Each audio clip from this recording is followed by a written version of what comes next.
Welcome to next exam. आज है 1 अगस्त 2025 और 1 अगस्त 2025 से करंट अफेयर्स के जितने भी इंपॉर्टेंट क्वेश्चन बन सकते हैं सारे हम इस वीडियो में डिस्कस करेंगे और हर क्वेश्चन से रिलेटेड इंपॉर्टेंट फैक्ट भी मैं आपको बताऊंगा। तो आप पूरा वीडियो बहुत ध्यान से देखिए। लास्ट में मैं आपसे क्वेश्चन पूछूंगा, उसका आंसर आपको कमेंट बॉक्स में बताना है। तो चलिए स्टार्ट करते हैं। पहला क्वेश्चन है, विश्व रेंजर दिवस कब मनाया गया है? तो ये 31 जुलाई को मनाया गया। तो इस क्वेश्चन का बे ऑप्शन सही है। रेंजर आपने सुना है, रेंजर ये वनों में तैनात होते हैं। ये वन और वन्य जीव की रक्षा के लिए होते हैं। वन और वन्य जीव की रक्षा के लिए, यानी कि जो हमारी प्राकृतिक और सांस्कृतिक संपदा है इसकी रक्षा करते हैं रेंजर्स। और कई बार ये वन और वन्यजीव की रक्षा के लिए खुद भी घायल हो जाते हैं। तो इनके समर्पण के सम्मान में हर साल 31 जुलाई को ये विश्व रेंजर दिवस मनाया जाता है। अब जुलाई का मंथ कंप्लीट हो गया है, तो जुलाई के सारे इंपॉर्टेंट डे मैं आपको एक बार रिवाइज करा देता हूँ। 1 जुलाई को डॉक्टर्स डे मनाया गया, चार्टर्ड अकाउंटेंट्स डे मनाया गया, जीएसटी डे मनाया गया और डाक कर्मचारी दिवस मनाया गया। 2 जुलाई को विश्व खेल पत्रकार दिवस मनाया गया। 3 जुलाई को अंतर्राष्ट्रीय प्लास्टिक बैग मुक्त दिवस मनाया गया। 4 जुलाई को यूएसए का स्वतंत्रता दिवस मनाया गया। 5 जुलाई को अंतर्राष्ट्रीय सहकारिता दिवस मनाया गया। ये जुलाई के पहले सैटरडे को मनाया जाता है। 6 जुलाई को विश्व जूनोसिस दिवस मनाया गया। 7 जुलाई को विश्व किस्वाहिली भाषा दिवस मनाया गया। 10 जुलाई को वैश्विक ऊर्जा स्वतंत्रता दिवस मनाया गया। 11 जुलाई को विश्व जनसंख्या दिवस मनाया गया। 12 जुलाई को पेपर बैग दिवस और मलाला दिवस मनाया गया। 15 जुलाई को विश्व युवा कौशल दिवस मनाया गया। 16 जुलाई को एआई प्रशंसा दिवस और विश्व सर्प दिवस मनाया गया। 17 जुलाई को विश्व अंतर्राष्ट्रीय न्याय दिवस मनाया गया। 18 जुलाई को अंतर्राष्ट्रीय नेल्सन मंडेला दिवस और तमिलनाडु दिवस मनाया गया। 20 जुलाई को विश्व शतरंज दिवस और अंतर्राष्ट्रीय चंद्र दिवस मनाया गया। अपोलो मिशन के तहत पहली बार मानव ने चंद्रमा की सतह पर कदम 20 जुलाई 1969 को रखा था। कब? 20 जुलाई 1969 को अपोलो मिशन के तहत नील आर्मस्ट्रांग ने चंद्रमा की सतह पर पहली बार कदम रखा था। इसलिए 20 जुलाई को ये अंतर्राष्ट्रीय चंद्र दिवस मनाया जाता है। 22 जुलाई को राष्ट्रीय ध्वज दिवस, विश्व मस्तिष्क स्वास्थ्य दिवस और पाई सन्निकटन दिवस मनाया गया।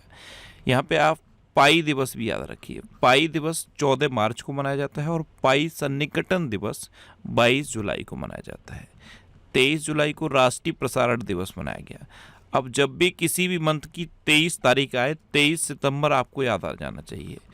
23 सितंबर को आयुर्वेदा दिवस घोषित कर दिया है भारत सरकार ने। ये मोस्ट इम्पोर्टेंट है अभी के लिए। आयुर्वेद दिवस 23 सितंबर को अब हर साल मनाया जाएगा। अच्छा, 24 जुलाई को आयकर दिवस मनाया गया। 25 जुलाई को अंतर्राष्ट्रीय न्यायिक कल्याण दिवस मनाया गया। 26 जुलाई को कारगिल विजय दिवस और विश्व मैंग्रोव दिवस मनाया गया। 28 जुलाई को विश्व प्रकृति संरक्षण दिवस और वर्ल्ड हेपेटाइटिस डे मनाया गया। 29 जुलाई को अंतर्राष्ट्रीय बाघ दिवस मनाया गया। ये मोस्ट इम्पोर्टेंट है, अंतर्राष्ट्रीय बाघ दिवस। और 23 जुलाई को मानव तस्करी के खिलाफ विश्व दिवस मनाया गया। और लास्ट 31 जुलाई को विश्व रेंजर दिवस मनाया गया। तो जुलाई में इतने इम्पोर्टेंट डे मनाए गए हैं, ये आपको याद रखने हैं। और मैं आपको बोलता हूँ, डेली मॉर्निंग में उठकर सबसे पहले अपने लिए एक टारगेट फिक्स करो। चाहे छोटा सा ही टारगेट फिक्स करो, लेकिन डेली मॉर्निंग में उठकर सबसे पहले अपने लिए एक टारगेट फिक्स करो और फिर अपना पूरा दिन उस टारगेट को अचीव करने में लगा दो। आपकी लाइफ ऑटोमेटिकली अच्छी हो जाएगी। अच्छा, कल मैंने आपसे एक क्वेश्चन पूछा था कि गोवा स्थापना दिवस कब मनाया जाता है। तो गोवा स्थापना दिवस 23 मई को मनाया जाता है। बहुत सारे स्टूडेंट ने इसका आंसर सही दिया है। एक क्वेश्चन मैं आपको और पूछता हूँ, हथकरघा दिवस कब मनाया जाता है? हैंडलूम डे कब मनाया जाता है? कमेंट बॉक्स में बताना। वीडियो पॉज करके आप अपना आंसर कमेंट बॉक्स में लिखो। नेक्स्ट क्वेश्चन है, कहाँ एक नया मानव रक्त समूह CRIB खोजा गया? तो ये कर्नाटक में खोजा गया है। तो इस क्वेश्चन का सी ऑप्शन सही है। कर्नाटक में एक 38 साल की महिला की हार्ट सर्जरी होनी थी।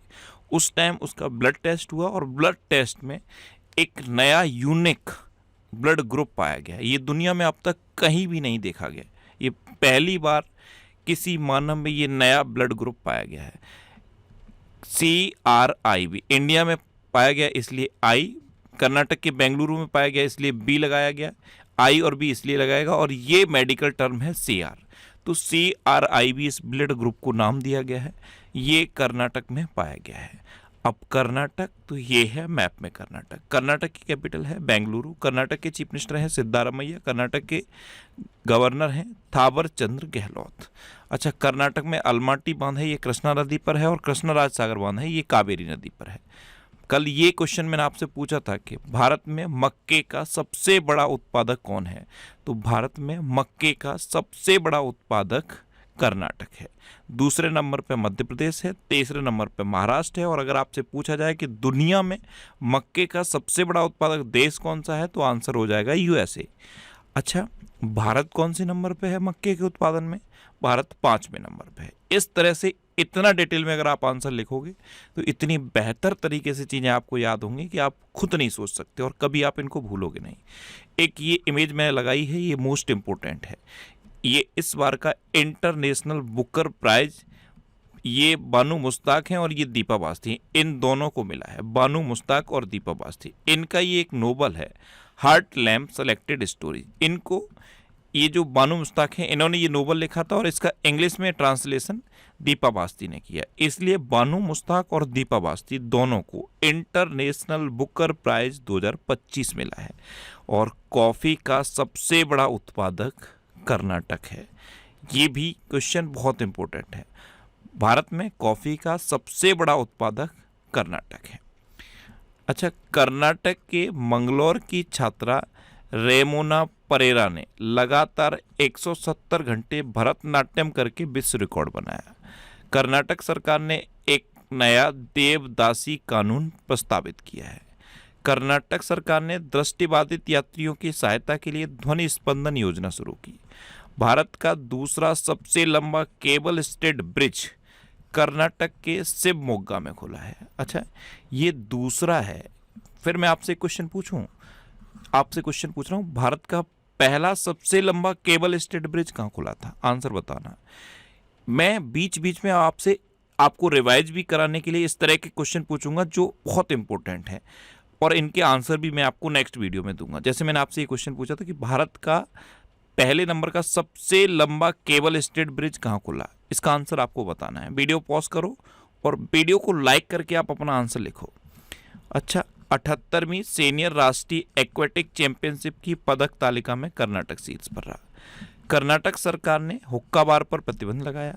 कर्नाटक में भारत की पहली निजी हेलीकॉप्टर असेंबली लाइन शुरू की जाएगी, और कर्नाटक को टाटा एयरबस हेलीकॉप्टर विनिर्माण इकाई मिली है। अच्छा, कर्नाटक में बांदीपुर, अंसी, नगरहोल, बनरकट्टा और कुद्रेमुखा नेशनल पार्क हैं। ये कर्नाटक के इम्पोर्टेंट नेशनल पार्क हैं। मैंने आपको बताया कर्नाटक सुनते ही कॉफ़ी याद आनी चाहिए। कर्नाटक कॉफ़ी के उत्पादन में पहले नंबर पे है, फिर केरल है और उसके बाद तमिलनाडु है। ऐसे अगर आपको चाय के उत्पादन याद रखने हैं तो चाय के उत्पादन में असम पहले नंबर पे है, दूसरे नंबर पे वेस्ट बंगाल है, और तीसरे नंबर पे तमिलनाडु है। दोनों याद रखिए, कॉफ़ी और चाय। नेक्स्ट क्वेश्चन है, किस देश का क्ल्यूचेवस्क्योप ज्वालामुखी फटा है? इसका नाम याद रखिए, क्ल्यूचेवस्क्योप ज्वालामुखी।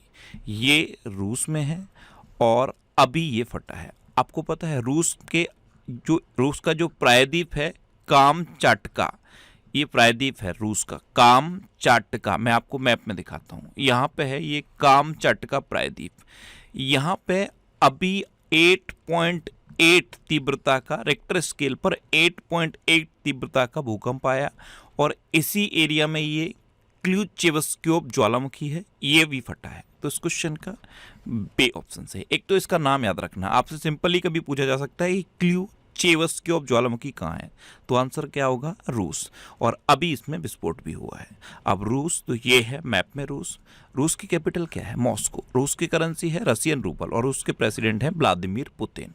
अच्छा, रशियन भाषा दिवस ये 6 जून को मनाया जाता है, रूस दिवस 12 जून को मनाया जाता है, और रूसी नौसेना दिवस ये 27 जुलाई को मनाया जाता है। अच्छा, रूस में उरल के पहाड़ हैं, लेक बैकाल है और माउंट एल्बरस है। अभी 27 जुलाई को रूस का नौसेना दिवस मनाया गया। रूस अफगानिस्तान की तालिबान सरकार को मान्यता देने वाला पहला देश बन गया है। रूस ईरान में 8 परमाणु संयंत्र बनाएगा। रूस ने अंतरिक्ष स्टेशन से यूएवी लॉन्च करने की तकनीक का पेटेंट करा है। यूएवी की फुल फॉर्म मैंने आपको बताई थी, यूएवी यानी कि अनमैन्ड एरियल व्हीकल। भारत और रूस ने अपने राजनयिक संबंधों की 78वीं वर्षगांठ मनाई। भारत और रूस के बीच नौसैनिक अभ्यास इंद्र 2025 हुआ। अच्छा, अभी एक नौसैनिक अभ्यास रूस में हुआ है, उसका नाम है जुलाई स्टॉर्म। क्या नाम है? जुलाई स्टॉर्म। अच्छा, भारत ने T-72 टैंकों के इंजन की आपूर्ति के लिए रूस की फर्म के साथ हस्ताक्षर किए और रूस ने रोसकॉसमोस के नए प्रमुख के रूप में दमित्री वाकानोव को नियुक्त किया है। नेक्स्ट क्वेश्चन है, किसने the man who became cinema नामक पुस्तक लिखी? तो ये पुस्तक लिखी है अशोक चोपड़ा ने। किसने? अशोक चोपड़ा ने। दिलीप कुमार पर बेस्ड ये बुक है the man who became cinema और इसे अशोक चोपड़ा ने लिखा है। तो इस क्वेश्चन का सी ऑप्शन सही है।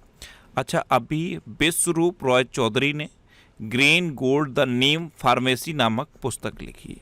राम माधव ने the new world 21st century global order and India नामक पुस्तक लिखी। B.S. रवि ने कन्फेशंस ऑफ शेक्सपियर एडिक्ट नामक पुस्तक लिखी। डॉक्टर जगदीश शुक्ला ने अपनी नई किताब a billion butterflies a life in climate and Chaayos theory लिखी। D.S. वीरैया के द्वारा लिखित पुस्तक अंबेडकर के संदेश लॉन्च की गई और हिस्ट्री दैट इंडिया इग्नोर्ड नामक किताब प्रेम प्रकाश द्वारा लिखी गई है। ये इंपॉर्टेंट है, हिस्ट्री दैट इंडिया इग्नोर्ड, ये प्रेम प्रकाश ने लिखी है। नेक्स्ट क्वेश्चन है, किसने दिल्ली पुलिस आयुक्त का पदभार संभाला? तो दिल्ली पुलिस आयुक्त ये S.B.K. सिंह बन गए। ये हैं S.B.K. सिंह और इन्होंने अभी दिल्ली पुलिस के आयुक्त का पदभार संभाला है। तो इस क्वेश्चन का बी ऑप्शन सही है। अभी संसद टीवी के नए सीईओ के रूप में उत्पल कुमार सिंह को नियुक्त किया गया। अनुराधा ठाकुर को आरबीआई केंद्रीय निदेशक मंडल में निदेशक के रूप में नामित किया गया। एसोचैम ने निर्मल के मिंडा को वरिष्ठ उपाध्यक्ष नियुक्त किया। इंदिरा गांधी राष्ट्रीय मुक्त विश्वविद्यालय यानी कि इग्नू में नया कुलपति प्रोफेसर उमा कांजीलाल को नियुक्त किया गया। महिला प्रीमियर लीग की फ्रेंचाइजी यूपी वॉरियर्स का मुख्य कोच अभिषेक नायर को नियुक्त किया गया। बीमा नियामक IRDAI के नए चेयरमैन अजय सेठ बने और अजय कुमार श्रीवास्तव को HAL के नए निदेशक के रूप में नियुक्त किया गया है। नेक्स्ट क्वेश्चन है, किस राज्य में 7 अगस्त को सतत कृषि दिवस के रूप में मनाया जाएगा? तो ये महाराष्ट्र में मनाया जाएगा। 7 अगस्त को पता है क्या होता है? हरित क्रांति के जनक भारत रत्न डॉक्टर M.S. स्वामीनाथन की जयंती होती है और इनकी जयंती को महाराष्ट्र में अब सतत कृषि दिवस के रूप में मनाया जाएगा। तो इस क्वेश्चन का ए ऑप्शन सही है। अब महाराष्ट्र, तो ये है मैप में महाराष्ट्र। महाराष्ट्र की कैपिटल है मुंबई। महाराष्ट्र की चीफ मिनिस्टर हैं देवेंद्र फडणवीस और महाराष्ट्र के गवर्नर हैं C.P. राधाकृष्णन। अभी पशुधन और मुर्गी पालन को कृषि का दर्जा देने वाला पहला भारतीय राज्य महाराष्ट्र बना है। टेस्ला ने मुंबई में अपना पहला भारतीय अनुभव केंद्र यानी कि शोरूम खोला है। महाराष्ट्र सरकार ने विशेष जन सुरक्षा कानून 2024 लागू किया। महाराष्ट्र सरकार ने कपास, हल्दी, मक्का किसानों के लिए हेजिंग डेस्क शुरू किया है। महाराष्ट्र सरकार ने 3 लैंग्वेज पॉलिसी का आदेश वापस ले लिया। महाराष्ट्र सरकार के द्वारा शक्तिपीठ एक्सप्रेसवे परियोजना को मंजूरी दी गई। भारत का पहला अंडर वाटर म्यूजियम और आर्टिफिशियल कोरल रीफ ये महाराष्ट्र में लॉन्च किया गया। महाराष्ट्र सरकार 1 अक्टूबर से जियो टैग्ड 13 अंकों वाली इंफ्रा आईडी लॉन्च करेगी। अच्छा, महाराष्ट्र में उजानी बांध है, जायकवाड़ी बांध है, कोयना बांध है, नाबेगांव, नागजीरा, सह्याद्री, मेलघाट, तड़ोबा और अंधेरी बोर टाइगर रिजर्व है। नेक्स्ट क्वेश्चन है, किस देश ने 16 वर्ष से कम उम्र के बच्चों के लिए यूट्यूब पर प्रतिबंध लगाने की घोषणा की है? तो ये ऑस्ट्रेलिया ने की है। तो इस क्वेश्चन का सी ऑप्शन सही है। एक्चुअल में ऑस्ट्रेलिया दिसंबर 2025 से 16 वर्ष से कम उम्र के बच्चों के लिए फेसबुक, इंस्टाग्राम, टिकटॉक, स्नैपचैट और एक्स को बैन कर देगा। कब से? दिसंबर 2025 से। कितने साल के उम्र के बच्चों के लिए? 16 साल से कम उम्र के बच्चों के लिए ये सब बैन रहेंगे। जितने भी ये सोशल मीडिया प्लेटफॉर्म है, फेसबुक हुआ, इंस्टाग्राम हुआ, टिकटॉक हुआ, स्नैपचैट हुआ, इवन ट्विटर यानी कि एक्स हुआ, ये सब अब 16 साल से कम उम्र के बच्चों के लिए ऑस्ट्रेलिया में बैन लाएंगे। अब इसमें यूट्यूब को भी ऐड कर दिया है ऑस्ट्रेलिया ने। अभी तक यूट्यूब को ऑस्ट्रेलिया में एक एजुकेशन प्लेटफॉर्म के रूप में ट्रीट किया जाता था, लेकिन अब यूट्यूब को भी इसी कैटेगरी में शामिल कर दिया है ऑस्ट्रेलिया ने, और यूट्यूब भी 16 साल से कम उम्र के बच्चों के लिए ऑस्ट्रेलिया में बैन रहेगा दिसंबर 2025 के बाद से। अब ऑस्ट्रेलिया तो ये है मैप में ऑस्ट्रेलिया। ऑस्ट्रेलिया कैपिटल है कैनबरा, ऑस्ट्रेलिया करेंसी है ऑस्ट्रेलियन डॉलर, और ऑस्ट्रेलिया के प्राइम मिनिस्टर हैं एंथनी अल्बनीज। ये अभी दोबारा से ऑस्ट्रेलिया के प्राइम मिनिस्टर बने हैं। अच्छा, ऑस्ट्रेलिया के इलेक्शन के बारे में एक इम्पोर्टेंट फैक्ट बताऊं मैं आपको। ऑस्ट्रेलिया में वोटिंग करना अनिवार्य है। जैसे आप अभी इंडिया में रहते हो, आपकी इच्छा है तो आप वोट डालते हो, आपका मन नहीं कर रहा तो आप वोट डालने नहीं जाते। लेकिन ऑस्ट्रेलिया में क्या है, वोट डालना अनिवार्य है, और उसके लिए कुछ प्रोसीजर भी उन्होंने बनाए हैं। जैसे कि वोटिंग छुट्टी वाले दिन होती है, मोस्टली कोशिश होती है कि छुट्टी वाले दिन, अगर नहीं भी होगी तो छुट्टी मिलती है, लेकिन वोटिंग करना अनिवार्य है। अगर किसी व्यक्ति ने ऑस्ट्रेलिया में वोट नहीं डाला तो उसको 20 ऑस्ट्रेलियन डॉलर का जुर्माना देना होता है। कितना? 20 ऑस्ट्रेलियन डॉलर का जुर्माना। ये वोटिंग से रिलेटेड वहाँ पर लॉ है। अच्छा, भारत ने ऑस्ट्रेलिया में आयोजित सैन्य अभ्यास टैलिस्मैन सेबर 2025 में भाग लिया। सुसान ले ऑस्ट्रेलिया की पहली महिला विपक्षी नेता बनी है। स्टीव वॉ को ऑस्ट्रेलिया भारत संबंध सलाहकार बोर्ड में नियुक्त किया गया। ऑस्ट्रेलिया के वैज्ञानिकों ने पृथ्वी पर सबसे पुराना उल्का पिंड पहचान किया है। ऑस्ट्रेलिया के वैज्ञानिकों ने आईवीएफ तकनीक का उपयोग करके पहली बार कंगारू भ्रूण बनाया। ऑस्ट्रेलिया ने आईसीसी महिला चैंपियनशिप का खिताब जीता है। एम्मा मैककॉन ये ऑस्ट्रेलिया की सबसे सफल ओलंपियन के रूप में रिटायर हुई हैं, और ऑस्ट्रेलिया ने क्रिस एवांस को पहला गुलामी विरोधी आयुक्त नियुक्त किया है। नेक्स्ट क्वेश्चन है, भारत ने किस देश के साथ समुद्री सुरक्षा और संरक्षा सहयोग के लिए समझौता किया? तो ये यूएई के साथ किया। तो उस क्वेश्चन का ए ऑप्शन सही है। अब यूएई तो ये है मैप में यूएई। यूएई कैपिटल है अबू धाबी, यूएई करेंसी है यूएई दिरहम, और यूएई के प्रेसिडेंट हैं मोहम्मद बिन ज़याद अल नह्यान। अच्छा, एशिया कप 2025 ये यूएई में खेला जाएगा। यूएई के केंद्रीय बैंक ने ओटीपी आधारित प्रमाणीकरण समाप्त करने का आदेश दिया है। 57वां अंतर्राष्ट्रीय रसायन ओलंपियाड ये दुबई में आयोजित किया गया। मशरेक गिफ्ट सिटी में प्रवेश करने वाला यूएई का पहला बैंक बन गया। भारतीय विदेश व्यापार संस्थान ने दुबई में अपना पहला विदेशी परिसर स्थापित करने की घोषणा की है।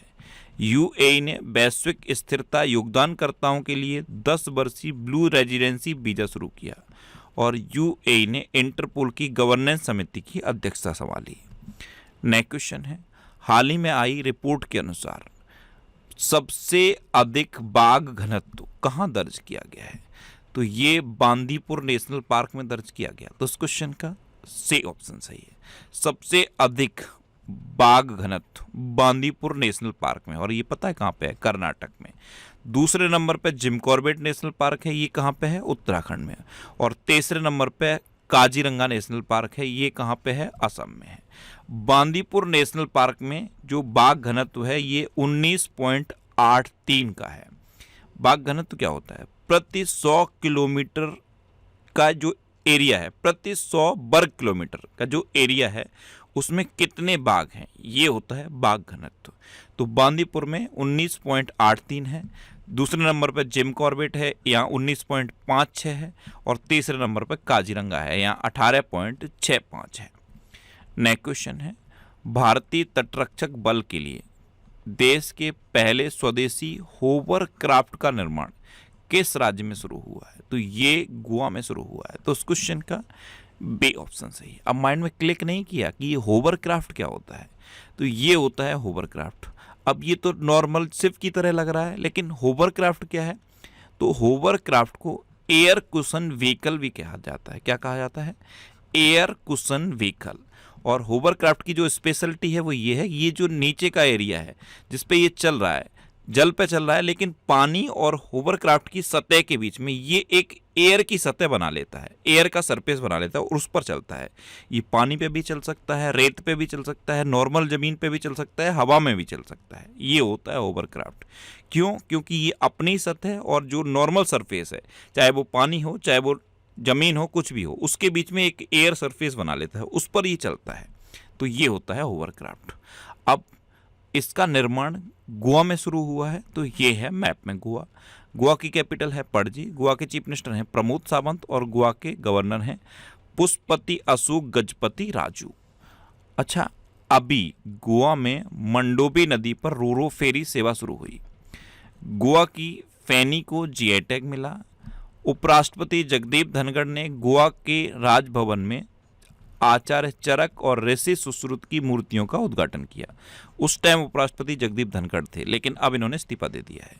गोवा को उल्लास नव भारत साक्षरता कार्यक्रम के तहत 100% साक्षर घोषित किया गया। गोवा में ध्रुवे भवन और सागर भवन केंद्रों का उद्घाटन हुआ। गोवा सरकार ने उत्तर प्रदेश अग्निशमन विभाग को सम्मानित किया है। अच्छा, गोवा में बोंडला वाइल्ड लाइफ सेंचुरी है, कोटेगांव वाइल्ड लाइफ सेंचुरी है, मूलम नेशनल पार्क है, इसे भगवान महावीर नेशनल पार्क भी कहते हैं, और डॉक्टर सलीम अली पक्षी विहार गोवा में है। अच्छा, वीडियो पॉज करो, एक क्वेश्चन मैं पूछता हूँ, doctor Salim Ali national park कहाँ है? आंसर बताना। Doctor Salim Ali national park कहाँ है? कल ही मैंने आपको बताया है। अच्छा, गोवा मुक्ति दिवस कब मनाया जाता है? 19 दिसंबर को। क्यों मनाया जाता है? क्योंकि 19 दिसंबर 1961 को गोवा पुर्तगाल से मुक्त हुआ था, इसलिए गोवा मुक्ति दिवस 19 दिसंबर को मनाया जाता है। और गोवा स्थापना दिवस, कल मैंने आपसे पूछा था, गोवा स्थापना दिवस कब मनाया जाता है? 30 मई को। नेक्स्ट क्वेश्चन है, दीनदयाल बंदरगाह प्राधिकरण ने कहां पर भारत का पहला make in India 1 megawatt green hydrogen plant चालू किया है? तो ये कांडला में किया है, और कांडला कहां पे है? गुजरात में। तो इस क्वेश्चन का सी ऑप्शन सही है। नेक्स्ट क्वेश्चन है, हाल ही में किसने तीसरी बार डॉक्टर बेसी रॉय ट्रॉफी जीती? ये बेसी रॉय ट्रॉफी किससे संबंधित है? फुटबॉल से। ये 15 साल से कम उम्र के लड़कों के लिए एक ट्रॉफी होती है, डॉक्टर बेसी रॉय ट्रॉफी, और ये तीसरी बार मणिपुर ने जीती है। तो इस क्वेश्चन का बी ऑप्शन सही है। तीसरी बार जीती है और 25 साल के गैप के बाद जीती है। सबसे पहले ये 1998-99 में मणिपुर ने जीती थी, उसके बाद 99-2000 में जीती थी, और अब कब जीती है? 2025 में। तो लगभग 25 साल के बाद ये मणिपुर ने डॉक्टर बेसी रॉय ट्रॉफी जीती है। और किसको हराकर जीती है? पश्चिम बंगाल को हराकर जीती है। और ये जो डॉक्टर बेसी रॉय ट्रॉफी है, किससे संबंधित है? ये फुटबॉल से संबंधित है। ये ट्रॉफी 15 साल से कम उम्र के लड़कों के लिए होती है, और इसका एक नाम और है, जूनियर लड़कों की राष्ट्रीय फुटबॉल चैंपियनशिप, ये भी इसे कहा जाता है। अब मणिपुर ने जीती है, तो ये है मैप में मणिपुर। मणिपुर की कैपिटल क्या है? इम्फाल। अभी मणिपुर में राष्ट्रपति शासन है, और मणिपुर के गवर्नर कौन है? अजय कुमार भल्ला। पहले खेलो इंडिया बीच गेम्स की पदक तालिका में मणिपुर शीर्ष पर रहा। न्यायमूर्ति कैंपैया सोमशेखर को मणिपुर के उच्च न्यायालय का मुख्य न्यायाधीश नियुक्त किया गया। मणिपुर में सिरुई लिली महोत्सव, इसका 5वां संस्करण हुआ। मणिपुर में चेरा ओबा उत्सव मनाया गया। डे कृष्ण कुमार को मणिपुर उच्च न्यायालय का मुख्य न्यायाधीश नियुक्त किया गया था। अब कौन बन गए हैं? कैंपैया सोमशेखर। पहले थे डे कृष्ण कुमार। अच्छा, मणिपुर में निलोंग चक्कोबा उत्सव, ये हर्षोल्लास के साथ मनाया गया, और मणिपुर का एंड्रो गांव 2024 का सर्वश्रेष्ठ पर्यटन गांव बना है। नेक्स्ट क्वेश्चन है, किसे नया रॉयल एस्ट्रोनॉमर नियुक्त किया गया है? तो ये हैं प्रोफेसर मिशेल डोहर्टी। कौन है?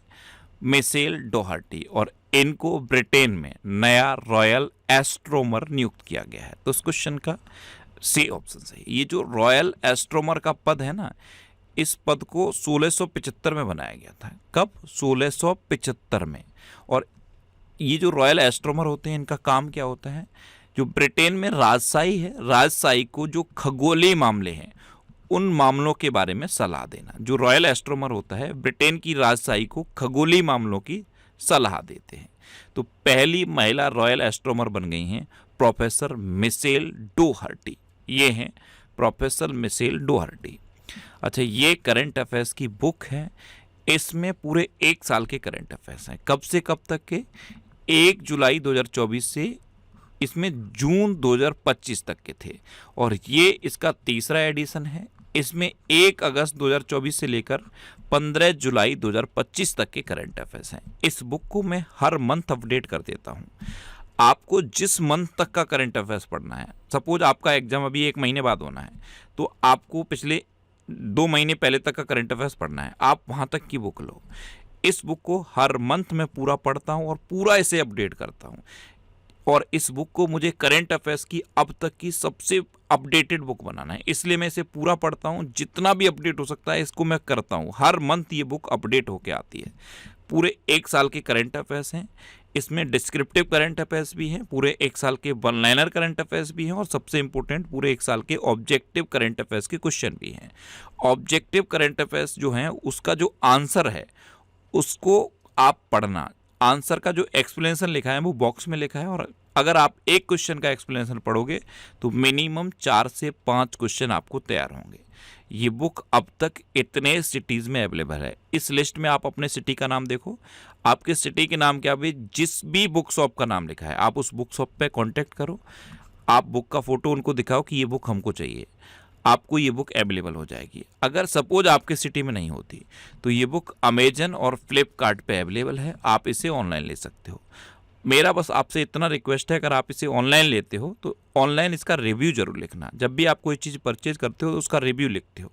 जेन्युइन रिव्यू लिखना, आपको ये बुक कैसी लगी, अंदर का कंटेंट कैसा लगा, जेन्युइन रिव्यू लिखना। मैं आपसे इसका वाइज रिव्यू लिखने को नहीं बोल रहा। जो भी जेन्युइन रिव्यू है आपका वो इसको लिखो, जिससे कि और जो यूज़र हैं उनको पता चलता है कि ये बुक कैसी है। नेक्स्ट क्वेश्चन है, हाल ही में कौन सा देश पाकिस्तान में अप्रयुक्त तेल भंडार की खोज करेगा? तो ये अमेरिका करेगा। अमेरिका और पाकिस्तान के बीच एक डील हुई है, और इस डील में अब अमेरिका पाकिस्तान में जो अप्रयुक्त तेल भंडार है उसकी खोज करेगा। आपको पता है अभी 1 दिन पहले ही अमेरिका ने भारत पर टैरिफ लगाया है, और कितना? 25% टैरिफ विद जुर्माना लगाया है। 25% टैरिफ जुर्माने के साथ लगाया है। और इसका रीजन क्या दिया कि इंडिया रूस से कच्चा तेल खरीद रहा है, रूस से हथियार खरीद रहा है, इसलिए ये जुर्माना लगाया गया है। और दूसरी तरफ अमेरिका ने पाकिस्तान के साथ डील की है, और पाकिस्तान में अप्रयुक्त तेल भंडार की खोज अब अमेरिका करेगा। तो इस क्वेश्चन का सी ऑप्शन सही है। अब अमेरिका तो ये है मैप में अमेरिका। अमेरिका के 47वें नंबर के राष्ट्रपति हैं डोनाल्ड ट्रंप, और 50वें नंबर के उपराष्ट्रपति हैं JD वैंस। अमेरिका ने डॉलर आधारित स्थिर सिक्कों के विनियमित करने के लिए जीनियस अधिनियम पारित किया है। अमेरिका यूनेस्को से बाहर हो गया है। भारतीय सेना के लिए अपाचे अटैक हेलीकॉप्टरों की पहली खेप USA से मिली है। अमेरिका ने पहलगाम आतंकी हमले के दोषी TRF को विदेशी आतंकवादी समूह घोषित कर दिया है। ग्लोबल यूनिकॉर्न इंडेक्स 2025 में अमेरिका शीर्ष पर रहा, और अमेरिका के फूड एंड ड्रग एडमिनिस्ट्रेशन ने HIV की रोकथाम के लिए एक नई दवा लेना कैपाविर को मंजूरी दी, और ओपन AI को अमेरिका के रक्षा विभाग से $200 मिलियन का AI अनुबंध मिल गया है। अच्छा, अमेरिका ने WHO को भी छोड़ दिया है। UNHRC से भी अमेरिका अलग हो गया है। पेरिस जलवायु समझौते को भी अमेरिका ने छोड़ दिया है। और ये जो लिखा है ना गल्फ ऑफ मैक्सिको, ये इंपॉर्टेंट है। इसका नाम बदल के अमेरिका ने गल्फ ऑफ अमेरिका कर दिया है। अमेरिका ग्वांतानामो बे में एक प्रवासी बंदी गृह स्थापित करेगा, और अमेरिका का राष्ट्रीय पक्षी किसे घोषित किया गया है? बाल्ड ईगल को। अच्छा, इंडिया और अमेरिका के बीच में कौन कौन सी डिफेंस एक्सरसाइज होती हैं? कोप इंडिया, टाइगर ट्रम्प, वज्र प्रहार और युद्ध अभ्यास। ये सारी चीज़ें मैं आपको बार बार रिवाइज करा रहा हूँ, बार बार रिकॉल करा रहा हूँ। इसको रिवाइज कराने में थोड़ा सा वीडियो लंबा हो जाता है। अगर आप पूरा वीडियो देखोगे और ध्यान से देखोगे तो ये चीज़ें आपको याद हो जाएंगी। इतनी बार मैं आपको रिकॉल करा दूंगा, इतनी बार रिवाइज करा दूंगा कि आप इनको भूलोगे नहीं।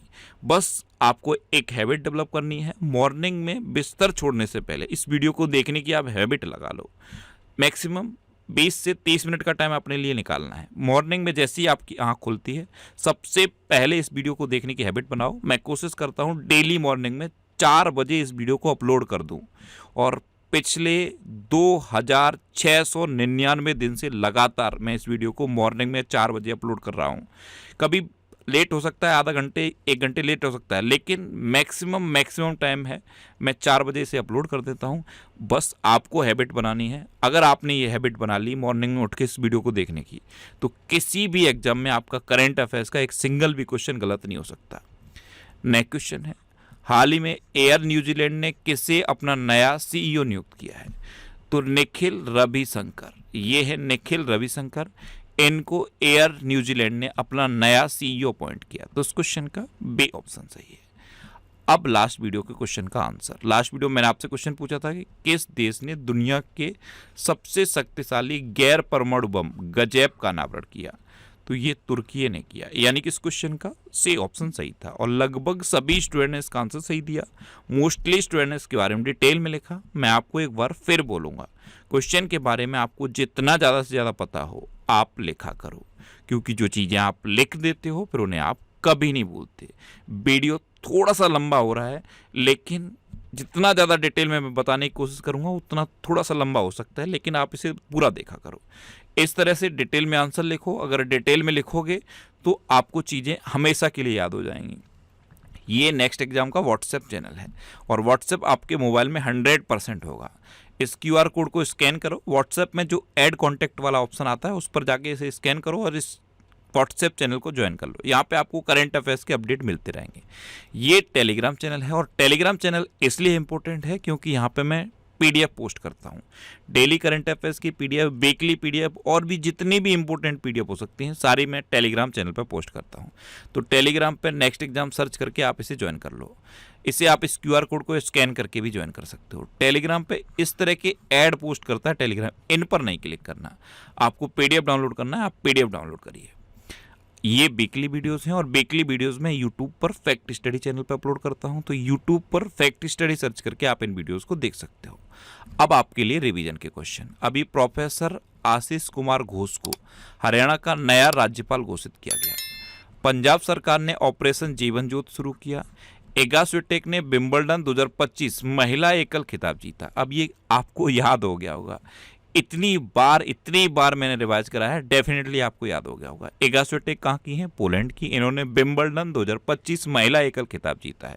और विंबलडन 2025 पुरुष एकल खिताब किसने जीता है? जेनिक सिनर ने। वो कहाँ के हैं? इटली के। अच्छा, तमिलनाडु ने पुरुष हॉकी इंडिया मास्टर्स कप 2025 जीता और महिला हॉकी इंडिया मास्टर्स कप किसने जीता? उड़ीसा ने। भारत में प्रोसेस्ड आलू उत्पादन में गुजरात शीर्ष पर रहा। भारत दुनिया का चौथा सबसे बड़ा बायोफ्यूल उपभोक्ता बना।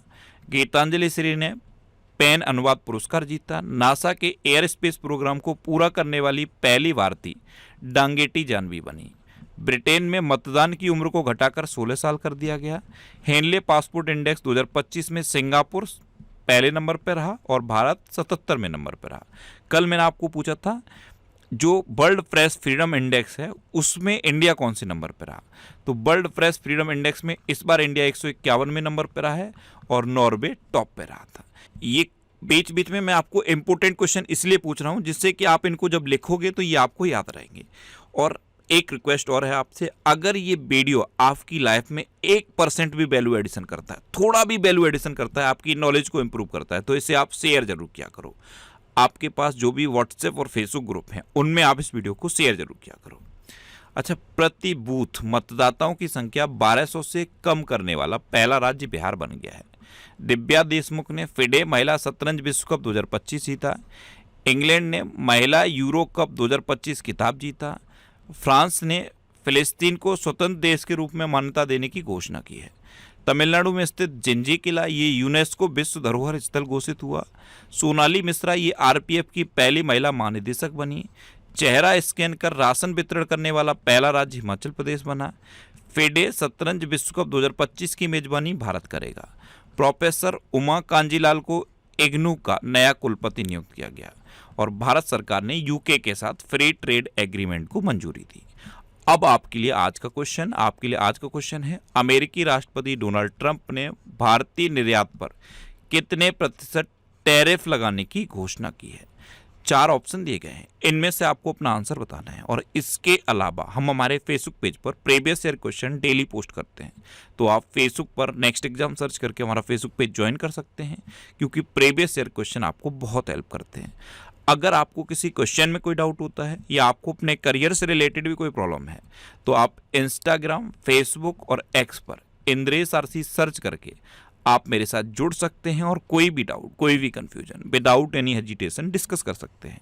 तो ये था आज का हमारा करंट अफेयर्स का वीडियो। आपको ये वीडियो कैसा लगा प्लीज़ कमेंट बॉक्स में ज़रूर बताना, और अगर अभी तक भी आपने हमारे इस चैनल को सब्सक्राइब नहीं किया है तो इसे आप सब्सक्राइब कर लीजिए। आपको इस चैनल से निश्चित ही मदद मिलेगी। जब भी आप इसे सब्सक्राइब करेंगे तो बराबर में एक बेल आइकन बन के आएगा, आप उस बेल आइकन पर जरूर क्लिक कर लें, जिससे कि आपको डेली मॉर्निंग में करंट अफेयर्स की वीडियो मिलती रहे। Next exam always with you. Thanks for watching.